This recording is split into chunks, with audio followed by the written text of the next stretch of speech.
Oni jdou na planetu a O'Neill řekne Carter a vrátíš se na Zemi. Ne. Jak ne? Já mám tady plukovník, ne? Ale ne. Dobré. A potom vlastně oni jdou dál, něco dělají, že jo? On říká Carterová, budeš tady stát, já tě potřebuju potom, jo? Já mám plán, potřebuju, abys jako tady byla. Jasný. Ono nejde a tam dole někdo začne někoho mlátit a Carterová, jdu se nechat zajmout. A Jackson, je to dobrý nápad? Jako Jack říkal, že nemáš. Já jdu. Tak ona šla, že jo, nechala se zajmout a teď O'Neill se vrátil a on úplně, co se stalo? Carterová je tam. Jo, to je asi dobře. Prostě a jdeme dál. Jako.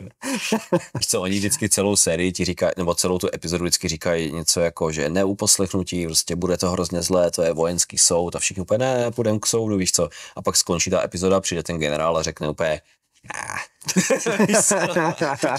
nebudem to řešit. Byli jste pod vlivem mimozemské technologie. Tady máš oplatku.